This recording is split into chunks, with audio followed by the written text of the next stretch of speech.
Well, so we're currently live on YouTube, and the people who had the misfortune of coming in prior to the tweet going out just have to deal with the minor delay. I don't want to hear any complaints. I don't want to hear any of your nonsense, all right? All right, the tweet is out. The tweet is out. All right, it's official. It's official. We're on the record. We're about to be canceled.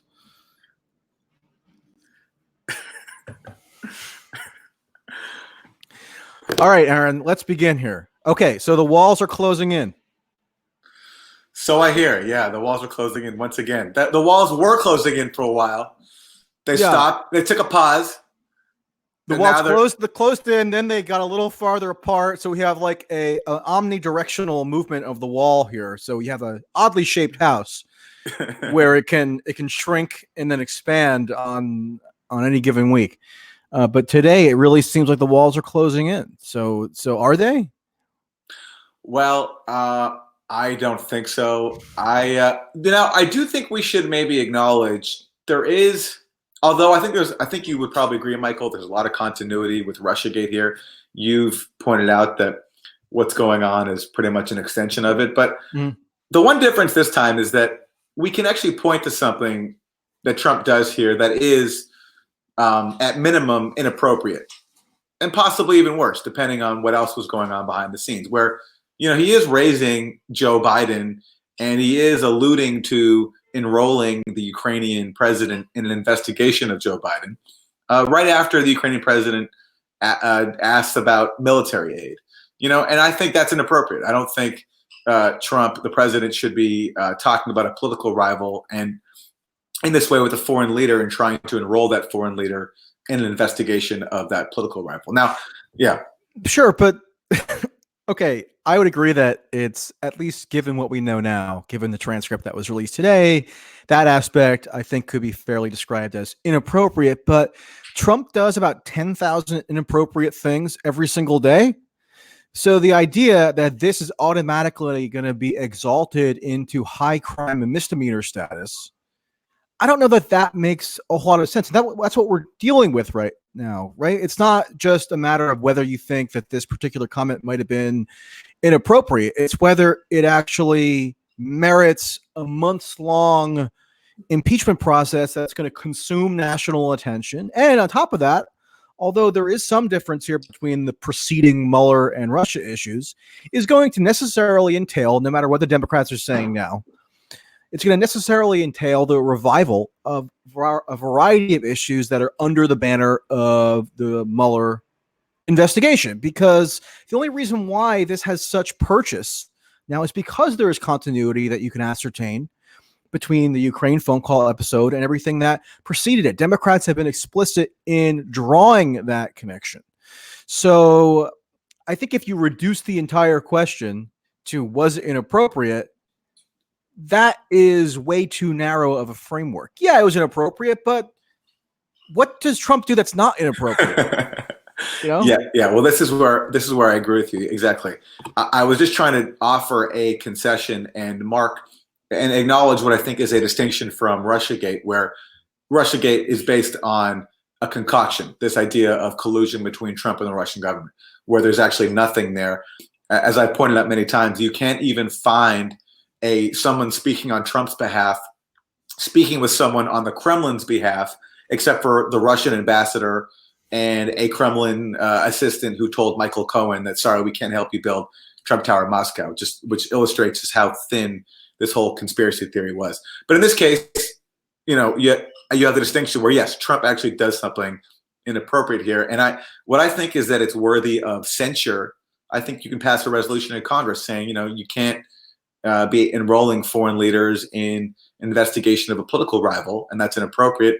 And then it's about, you know, going out on the campaign trail and using this as a talking point. It's a good talking point. Is it the basis for an impeachment inquiry? No, I don't think so at all. But of course, you know, Democrats haven't gotten this far by listening to voices like ours, Michael. Right.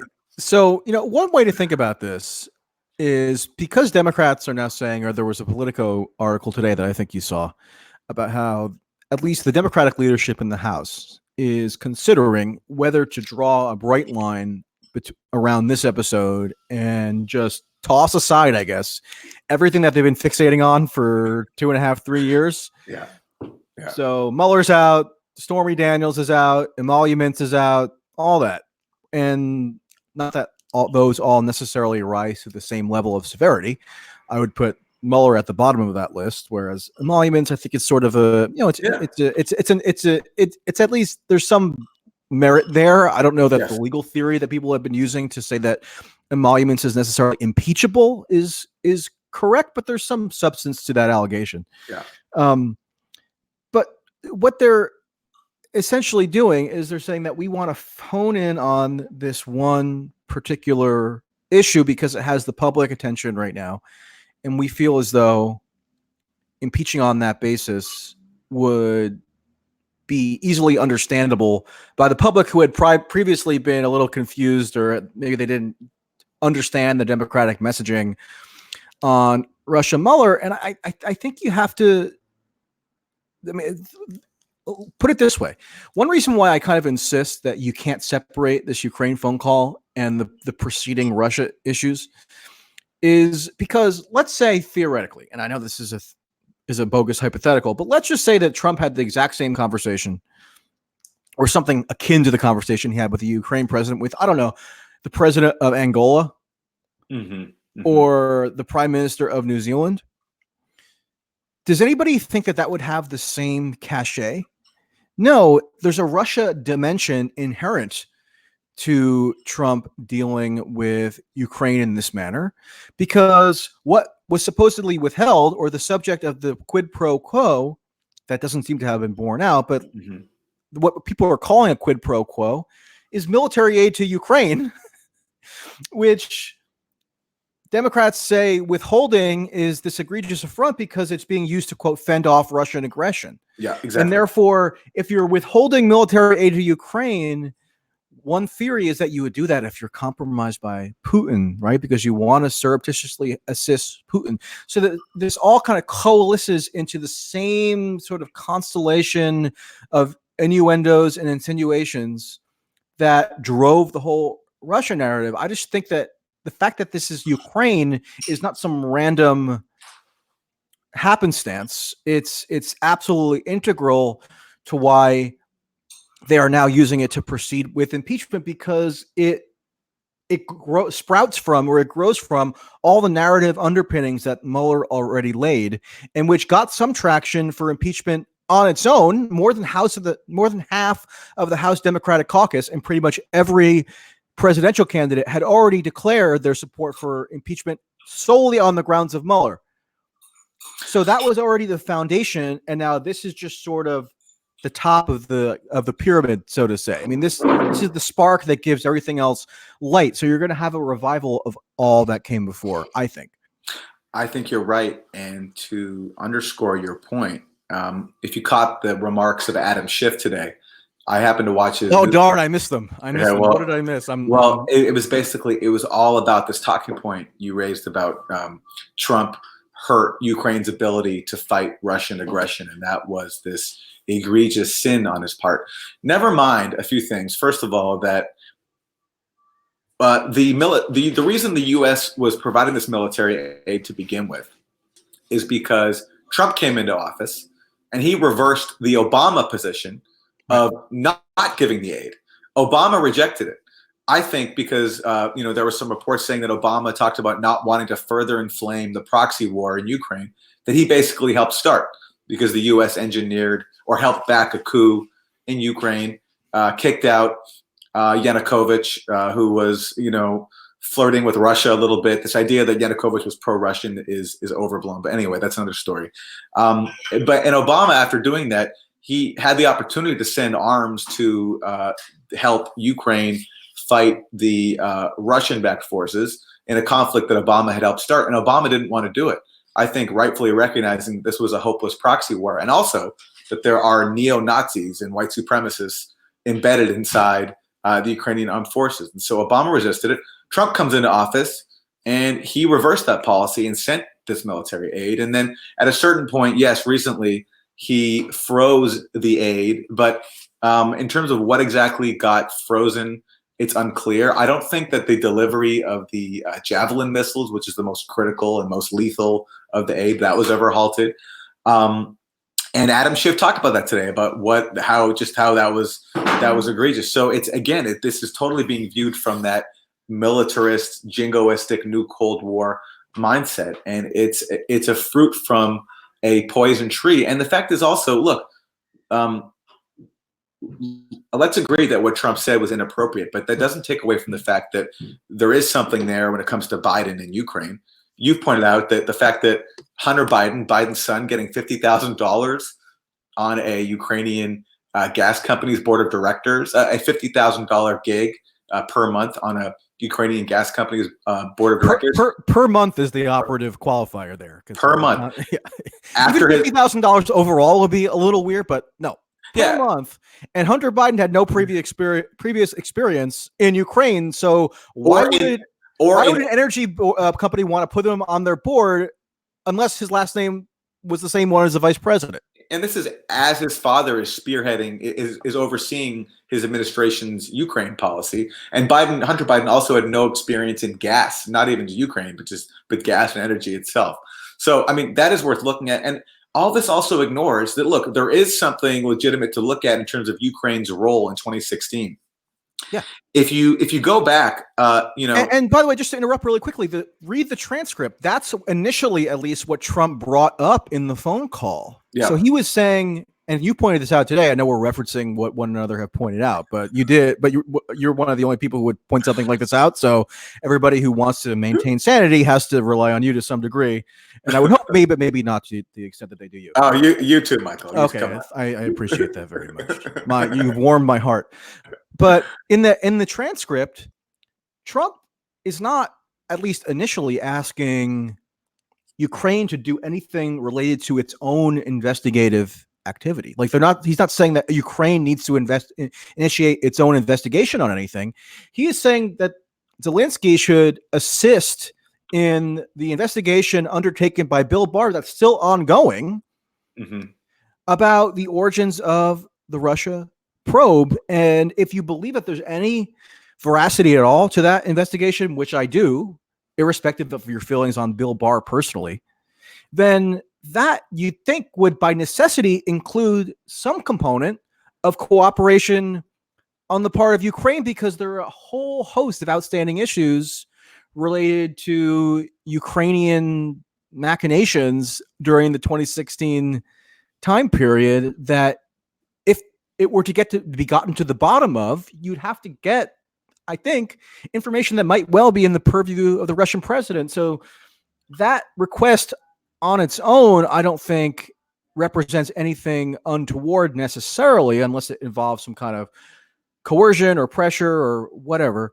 But in theory, it seems perfectly valid to make that request. Yes. Now, if, of course, it's not conditioned on the receiving foreign military aid. So, I mean, even if it's a legitimate line of inquiry, it's not proper for Trump to condition the delivery of foreign aid on Ukraine following that request. I mean, I think we can agree on that. And that's the question. The problem is the transcript, I just don't think gives Democrats enough to show here that that's what happened. I mean, look, there are reports that behind the scenes, Trump did do this. He did freeze the aid for a second in the hopes of applying this pressure, which is possible. It's quite possible to happen, but we don't have the concrete proof of that. And the transcript certainly doesn't show that. And the problem is the whistleblower complaint, from what we know so far, is based on what this whistleblower heard from White House officials about that call. But we don't have any other information so far that says that, showing that there's proof that Trump held up the military aid to get to coerce Ukraine into following his dictates. And in terms of let me just stop you real quick, because let's not take every premise that's in the sort of conventional narrative on this at face value. Would it necessarily be wrong? And if so, why, for the president to freeze military aid to compel a country to participate in an investigation that is well founded? If we're talking about the Bill Barr Russia origins investigation, would it necessarily be because wrong or unethical on its face? I'm not saying that it is or isn't. I just want the rationale on that, you know? I think because it's too intertwined with Trump's own political fortunes. So accordingly, it's not appropriate for the president, for Trump, given how intertwined he is and how central it is to his political future, for him to be involving himself in that. I mean, if there's a Justice Department investigation, then they should be approaching Ukraine on their own. And apparently, actually, they are. They put out a statement saying that John Durham is doing that. And that should be their purview. Trump shouldn't be involving himself in that. And he shouldn't be holding up aid to achieve it. But again, so that's my rationale for it. Do you find that convincing? I mean, like, does that seem fair? Yeah, I mean, I think that's potentially convincing, but with Trump, I mean, he already announces his desires on everything publicly in the most brash and conspicuous possible way. Yeah. So it's not as though, let's say he just decided to do a tweet storm about how he thought Ukraine should cooperate with this investigation. Would it happen? But a tweet storm is different than conditioning aid, which is, again, it doesn't look to me like that's what happened, because some aid was briefly frozen, and I just don't know how you can prove that Trump did this in a concerted effort to bend Ukraine into following his orders. I just think if you can use the condition of aid as a leverage point to obtain relevant information for a legitimate investigation, maybe there's something unethical about that. I just don't know that it's quite as clear cut as people are making it out to be. Remember, the president has almost unilateral authority over all manner of aspects of foreign policy anyway. So if they want to use that tool in the arsenal to be able to undertake an investigation that, again, is well-founded, I mean, I can see that being at least the counter argument, where if there's at least a somewhat viable counter argument, then at the very least it's not as straightforward and unimpeachable, to use that double entendre, as some people are making it out to be. I mean, what drives me crazy, okay, let's set that aside. What drives me crazy is that the notion of whether it's wise to send military aid to Ukraine in the first place is not even being considered. Oh, of course not. No. That's now entered into this glorious realm of bipartisan consensus, where everybody agrees that it's just on its face the correct policy, when, as you mentioned, Obama didn't do it. Mm-hmm. So is now Obama outside the realm of bipartisan consensus? Is he a fringe figure at this point? Yeah. So the polarization effects politically around a whole protracted impeachment melodrama will have, I think, the ancillary effects of enshrining certain militaristic establishment orthodoxies, just as it did in the case of the Mueller investigation. And in the case of this, now the Ukraine military aid is one example of it, where it's not even considered relevant to ponder whether that is the correct policy at all. It just gets flooded, it gets drowned out by all the political wrangling. It's a ridiculous policy, because it's basically allowing, it's kind of like Syria in some way, where the U.S. is putting in weapons and support enough to keep the conflict and the fighting going, but not enough to resolve it anyway. And of course, do we even have the right to be doing that? I mean, imagine if Russia was sending in weapons into Mexico for a proxy war against the U.S. I mean, imagine the U.S. response to that. So not only do we not have the right to be doing it, it's also just it's a ludicrous policy that is only perpetuating bloodshed and eternal conflict in the Donbass, in that region of Ukraine. And also, by the way, it's having terrible effects. There was just this week a U.S. soldier arrested for plotting an attack on a major media outlet, and also plotting to attack Beto O'Rourke. And one of the things he also wanted to do was to go to Ukraine and fight with the Azov Battalion, a neo-Nazi militia that has received U.S. training and support. We just did a piece on this at the Gray Zone, thegrayzone.com. My colleague Ben Norton has written about this, and I just spoke to him as well. I recommend people watch that. So, I mean, and remember, we're supposed to care about white supremacy. And this is not the first case of white supremacists wanting to, and in fact, even going to Ukraine to train with this neo-Nazi militia that our own policy has helped fueled. So it's just, and of course, all of that will get overlooked.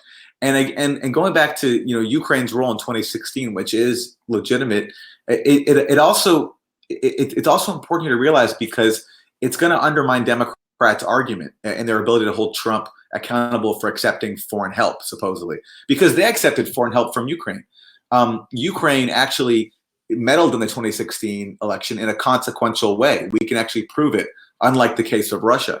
I want to read you a quote. So this guy, Sergei Lyshenko, who was the head of this Ukrainian anti-corruption organization, he was the one who published this ledger in the summer of 2016, showing that Manafort was receiving millions of dollars in secret payments from Yanukovych. Allegedly, it was basically the proof. It's all handwriting, and there are some signatures, and that's the only proof. We don't actually have any bank transactions showing that Manafort got this money, but it's this ledger, this handwritten ledger, and that was consequential because Manafort was basically forced to resign, even though he denied. The U.S. media reported on it. I think it was in August of 2016, and then shortly thereafter, Manafort left the campaign. Exactly right. So let me read to you what Sergei Lyshenko said at the time after Manafort resigned. He told the Financial Times this quote: "A Trump presidency would change the pro-Ukrainian agenda in American foreign policy. For me, it was important to show not only the corruption aspect, but that Trump is a pro-Russian candidate who can break the geopolitical balance in the world." Unquote. And the Financial Times goes on to say, if the Republican candidate, Trump, loses in November, some observers suggest Kiev's actions may have played at least a small role. So back then, Ukraine was openly bragging about helping the Clinton campaign. And, it wasn't considered worthy of investigation that the Clinton campaign actually used this help. And because there were even meetings between Ukrainian officials and the DNC, all that gets swept under the rug. But if the Democrats now try to make this an issue now, this history is going to get brought up, and it's going to be used to undermine the Democrats' argument. And on this point, I think it'd be reasonable to do so. Well, to be clear, it's going to undermine their argument in the sense that if they claim that they are against all foreign help or foreign assistance on principle, then that principle that they're espousing is going to be undermined by this clear instance of foreign help that was received and was not portrayed as this gigantic scandal and barely even got any attention aside from an article here or there. But in terms of its narrative weight, came nowhere near, obviously, what was ascribed to the whole Russian interference aspect. So if they now plunge the country down the impeachment rabbit hole, then you're going to get this massive polarization effect, and every argument that could be marshaled against the Democrats' case is going to be marshaled by the Republicans, and the Republicans are going to have a point, at least in that respect. So that's why impeaching on these grounds, given how blameworthy other people are for accepting foreign interference, if you believe that to be blameworthy, which I think is also a little bit dubious. I don't know that it's necessarily intrinsically bad to receive foreign help in every instance, depending if it's a campaign finance violation, that kind of thing. But this is why the case, at least as it seems now, is weaker than people would think, because impeachment is, like everybody now repeats to the point of the cliche, it's a political process. So if your political arguments are subject to accurate rebuttal, then that damages your ability to pursue the case that you claim you want to pursue. Yeah, and I should say that I say this ad nauseum, and I have to keep repeating it just because the amount of times that people like you and I, Michael, get accused of being pro-Trump and defending Trump. Trump, to me, has committed plenty of offenses that I would consider impeachable. War crimes by supporting the Saudi war in Yemen, ramping up bombings in Afghanistan, killing civilians, the sanctions and blockade on Venezuela that are depriving the country of food and medicine, reimposing or doing away with the slight opening that Obama made to Cuba and reimposing fully the blockade there. I mean, on and on and on. And then, of course, warmongering against Iran and pulling out of the Iran deal and pulling out of the Paris Climate Accords and the treatment of immigrants, locking them up and being even more cruel than Obama was. But you don't see Democrats wanting to hold Trump accountable for any of this, because I think they're either too cowardly or they're too complicit, because to hold them accountable on so many of these issues would actually force examination of their own role in all these policies, and the fact that in many ways Trump's policies here are a continuation of things that Democrats have done before. So I agree with that. And another way to put it is anything that Trump could be legitimately impeached upon, and I would agree with pretty much everything that you just laid out there, would also implicate Democrats in a way, which is why they'll never touch it. Yeah. I went back and found a clip of Nancy Pelosi in 2006 after the Democrats had won the midterm election that year. She was on 60 Minutes and she was asked about impeachment because there had been a small but vocal minority of Democrats who were saying that Bush and or Cheney needed to be impeached over the manipulation of Iraq war intelligence and other aspects of that fiasco. And killing millions of people, literally mass murder. That's what the Iraq war was. Yeah.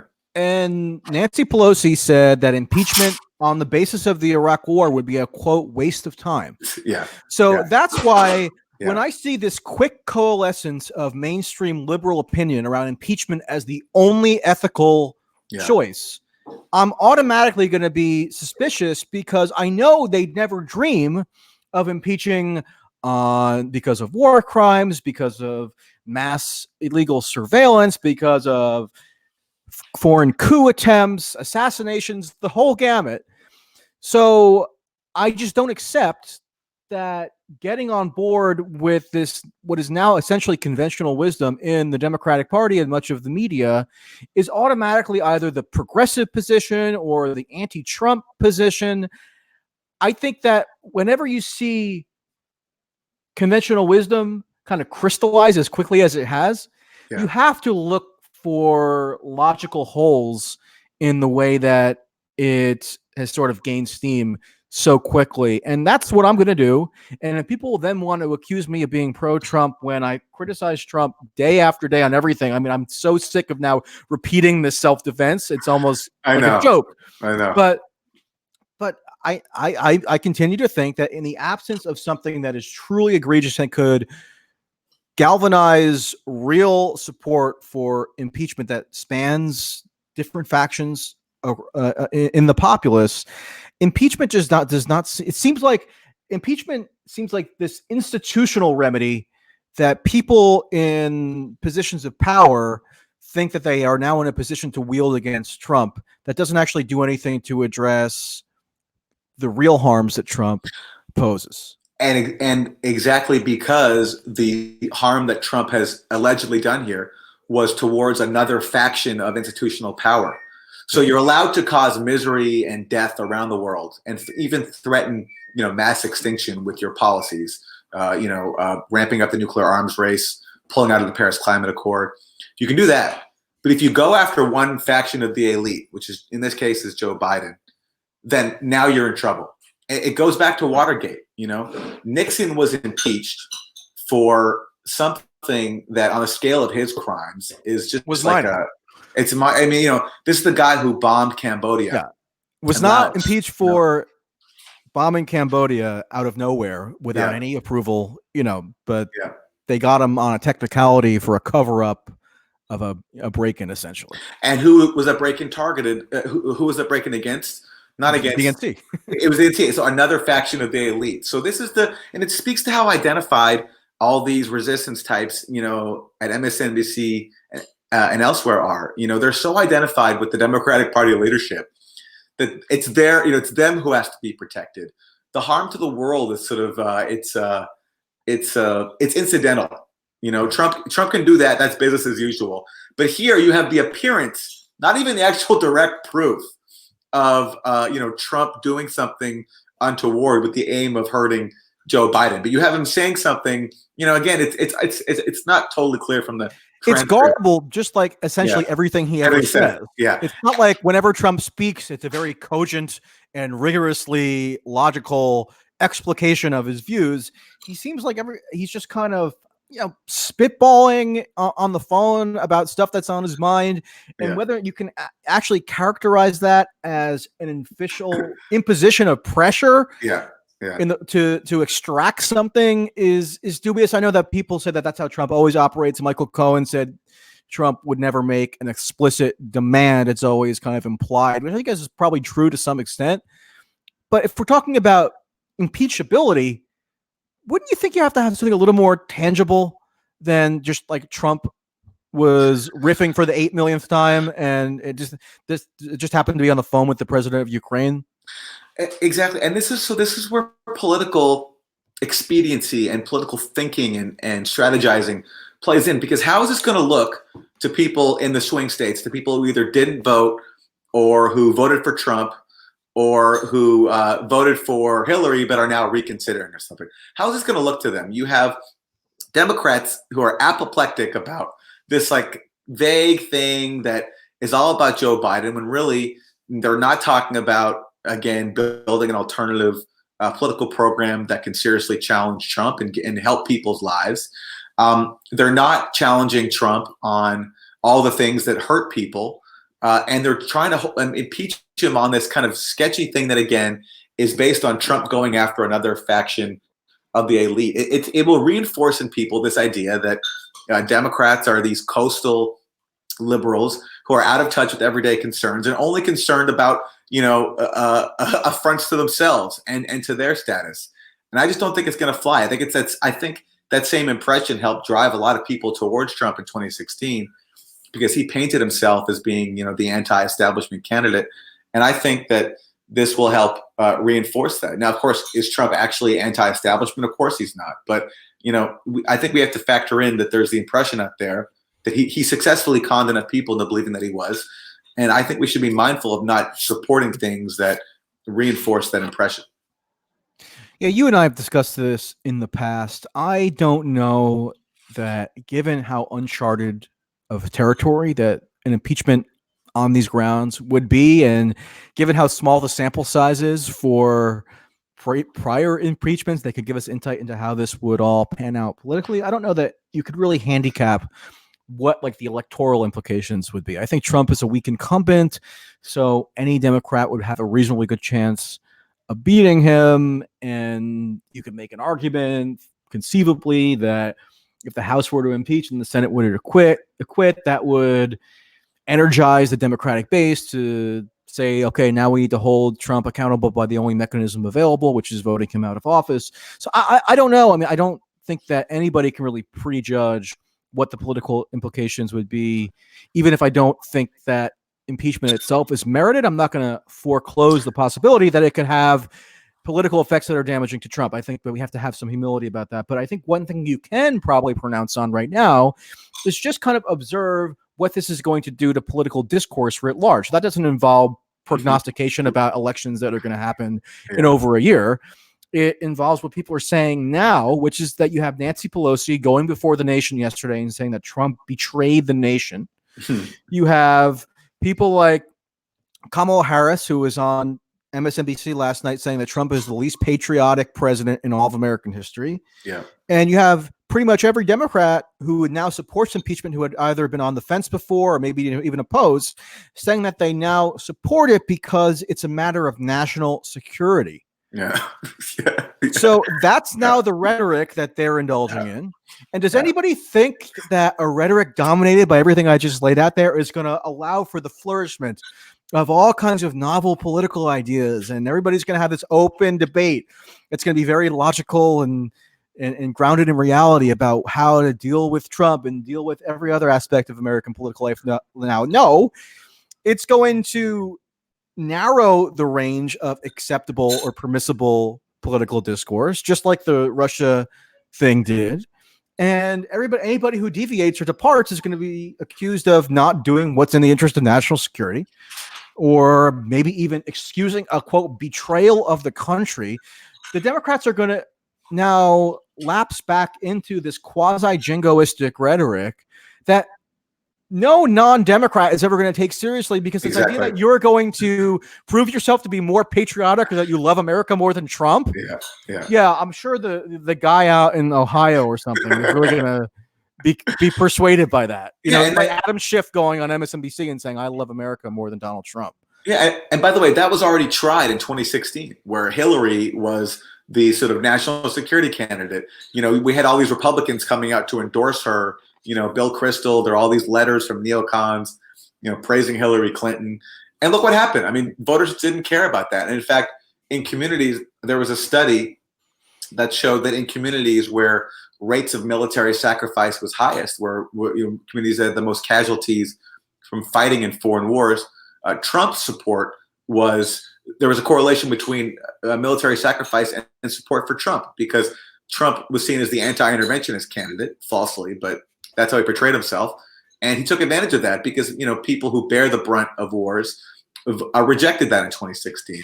And so, yeah, I mean, exactly as you say, I mean, this idea of Democrats now moving further to the right and thinking that that's going to appeal to people beyond, people who work at the Atlantic Council in DC and other think tanks that, whose reason to exist is to promote militarism and hawkish foreign policy. It's not going to fly.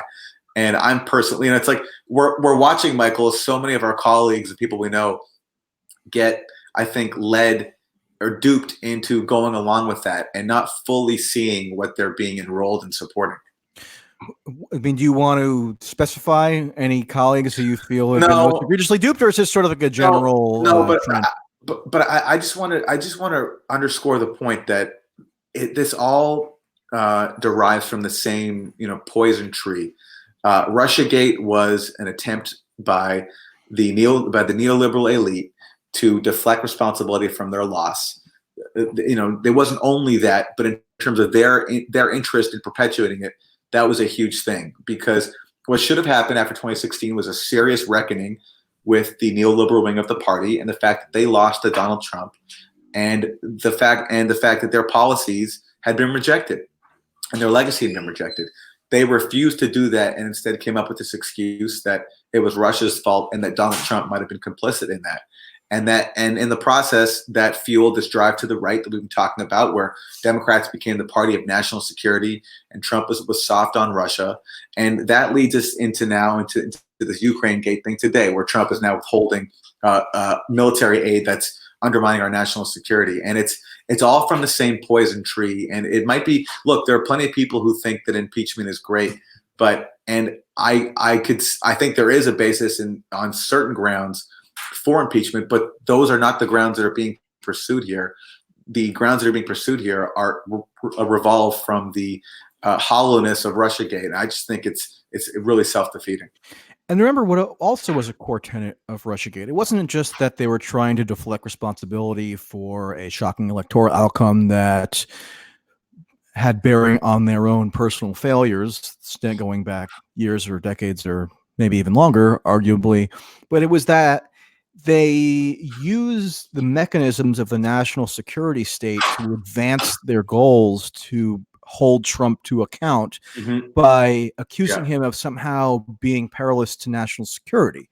So that was their vehicle for rebuking Trump. And you have a similar thing now. Obviously, the scale is a little different and the contours of it are not quite exactly the same. But how did this complaint arise? It was through some nameless intelligence official who had somehow secondhand access to a phone call that the president. It was not like when this person gets called a whistleblower. Normally, in the public mind, a whistleblower is somebody who is low on the totem pole, who sees some kind of wrongdoing on the part of their superiors, and then is helpless to do anything except blow the whistle.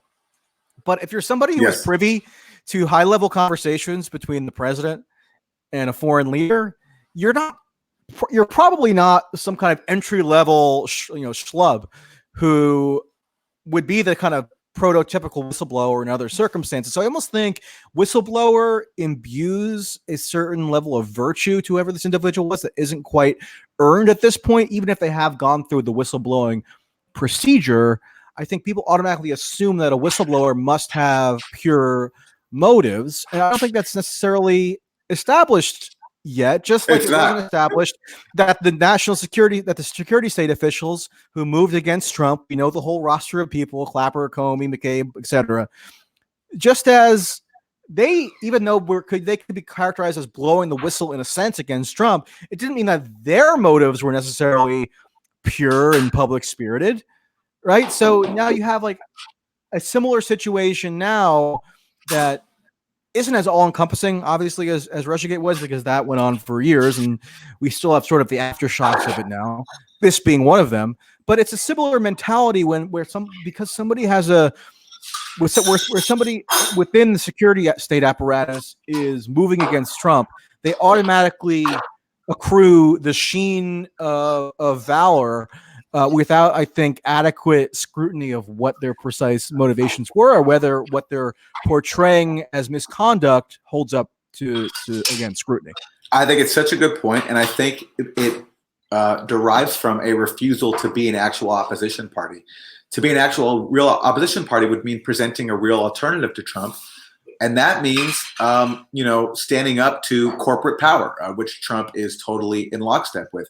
But Democrats can't do that because they're also in lockstep with corporate power, maybe a different faction of it, but still very much entrenched corporate power. So instead, they have to turn to heroes in the intelligence community. That's why Robert Mueller was our hero until he showed up and we saw he didn't even know the details of his own investigation. And James Comey and John Brennan and James Clapper, because the Democrats don't have the integrity, with the exception of people like Bernie Sanders and a few others, to present a real challenge to the status quo. And so, you need, in the absence of being a real opposition party, you need other people to do the opposition for you.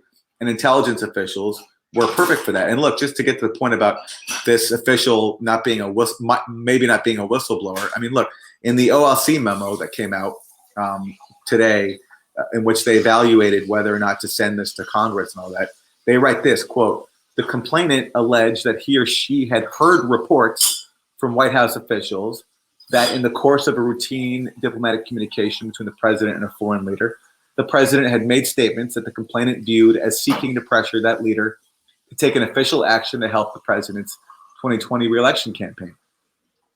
And it goes on to say, having heard about the president's reported statements, the complainant expressed an intent to report this information to the intelligence committee.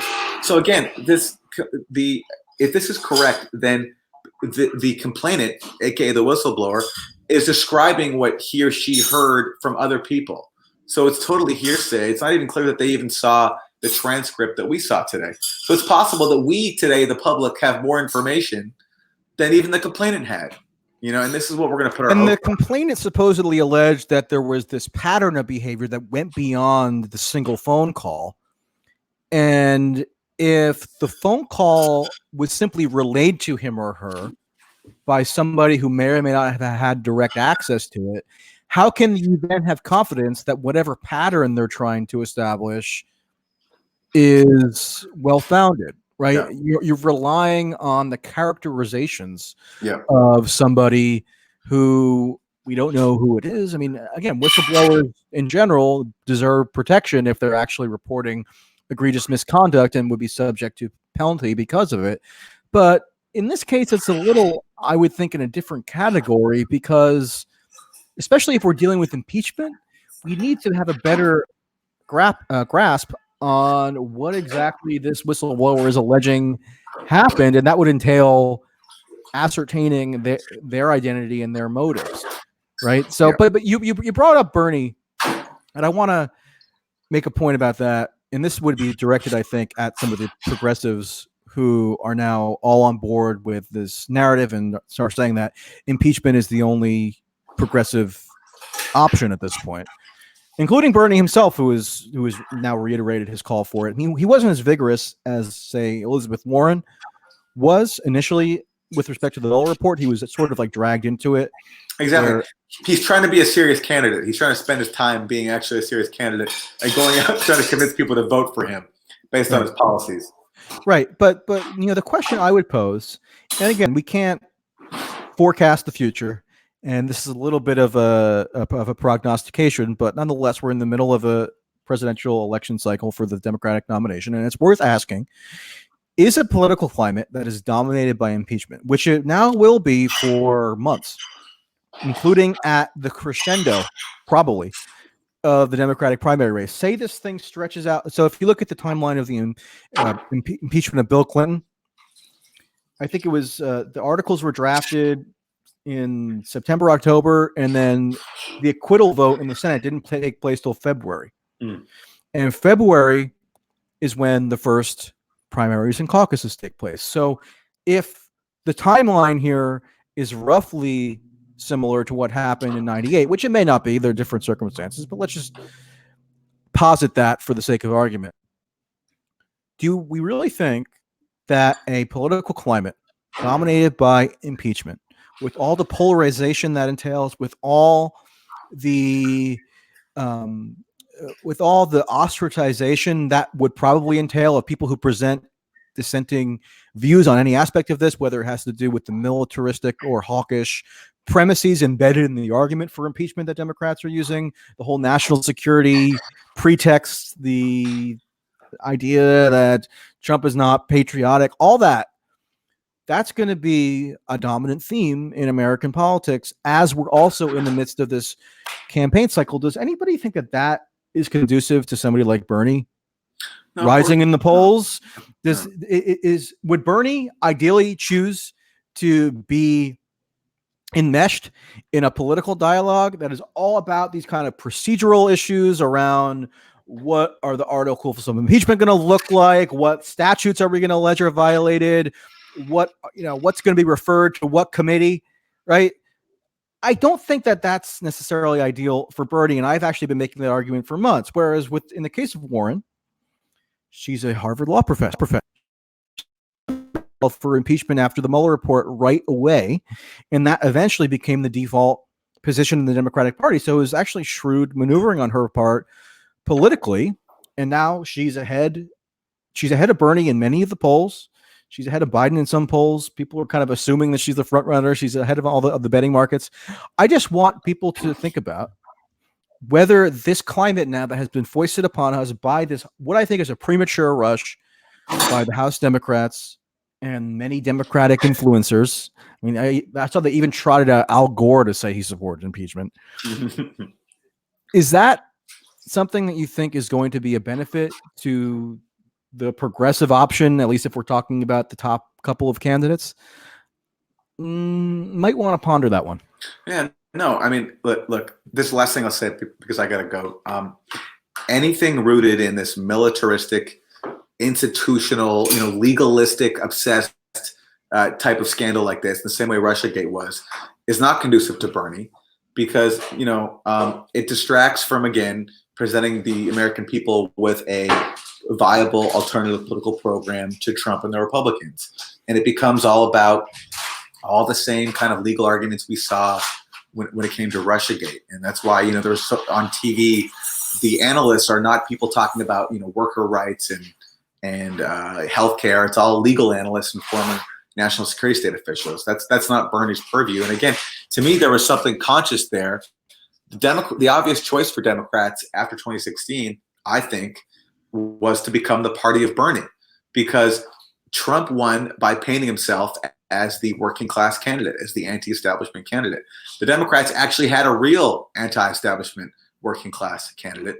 He wasn't the nominee. Instead, they nominated the establishment candidate, and they lost. So to me, the obvious choice was to become the party of Bernie Sanders and his movement. And Russiagate and all this stuff, to me, was a way to avoid doing that. And I see Ukrainegate as very much an extension of that. And, to illustrate, even Bernie had to fend off accusations during Russiagate of being supported by Russian trolls. So, some dumb article could come out quoting some anonymous officials and quoting fake experts saying that some some social media accounts that might be associated with Russia retweeted some things in favor of Bernie. So all of a sudden the story was, Russia backed Bernie, and Bernie had to fend that off. But of course, he couldn't really push back totally on Russiagate, or else they would have made that like him being an apologist for Putin and all this sort of stuff like that. So it's totally boxed him in, and I think it's a nightmare for real progressive politics if, again, Trump and impeachment becomes the dominant issue for the next, however many months going into the primary. Yeah, and quick final point, because you have to go. It looks like among the presidential candidates, Tulsi Gabbard is going to be the only candidate who is not overtly saying that she is in favor of impeachment, and automatically that's going to get construed as somehow she's not progressive, or she's trying to help Trump, or she's a stealth Republican or something. And I just think that mindset is so insidious for many of the reasons that you and I have just laid out here, which is that you can be stridently anti-Trump. You can want him to be removed from office, which she does, and she repeats ad nauseum, but people don't believe for whatever reason, or they don't acknowledge it. But you can think that this impeachment mechanism is misguided and would have all kinds of secondary or second or third order deleterious political effects that just don't make it a prudent tactical decision. And also there are still questions about whether the substance of what is being alleged as impeachable are actually impeachable in any recognizable sense, which is high crimes and misdemeanors, given some of the vagaries, given some of the other considerations that we've touched upon. So I just have to reject on principle, again, that if you don't agree with this sort of rush in every mainstream, first of all, I think it's so funny how you have some online leftists who will say that you are helping Trump or you're not a true progressive or whatever, as if automatically getting on board with what the New York Times and the Washington Post and CNN and MSNBC and every moderate and centrist essentially now in the Democratic Party, they've all agreed that this is the only viable course of action. So does anybody think that whenever you have that kind of automatic consensus, it's ironclad in terms of its progressive value? Has that ever been the case? I don't think so. So this idea that if you have questions or if you're skeptical of any aspect of this, that somehow means that you're not progressive enough or whatever, I don't think that there's any intrinsic connection there between being a quote unquote progressive. And people know that I'm not that fond of these kinds of label games anyway. But if you are a self-identified progressive, this idea that you are thereby compelled to go along with this mad rush to impeach, which is a incredibly time-consuming, and it's going to be a very tedious process that's going to span probably months. That is not an inherently progressive position. If it is progressive in your mind, make a case for it rather than just assuming, because everybody is saying such, that it must be the only viable course of action. And I just think that's not true. And you're going to have a very, very a waning number of people who are making that point as things polarize, which is inevitable around the whole impeachment mania. So I think it's such a good point. Letting the people who lost to Trump dictate the terms upon which we can resist Trump is just a catastrophe, especially given the interest that they have, as they've shown, in perpetuating excuses and deflection from especially the interest they have in refusing to take responsibility for their own role in losing to Trump. And what they've done is it's emotional. They've taken legitimate anger towards Trump and grief and upset about Trump, which is very real and which I share and I think is totally legitimate. And they've manipulated that into making that anger about Trump's victory and resistance to him synonymous with their agenda. And it's a massive error. And I think if it continues, I think it will lead to his reelection. Well, I don't know about that. Again, try to maintain some humility about prognosticating about future political events, I think, is a good rule of thumb to abide by. But that even if it's say it does lead to Trump losing reelection in some abstract way, it doesn't necessarily mean that it's the right thing. I mean, there are other considerations to bear in mind about what effect this can have on the body politic, where again you have these establishment militaristic premises now embedded as conventional wisdom, and the range of acceptable discourse arbitrarily constricted because everybody has to focus monomaniacally on this one binary question of impeach Trump or not. Yeah. Yeah. All right, let's leave it there. Thank you, sir. Thank you, Michael. Keep on trucking. All right, bye-bye. Bye.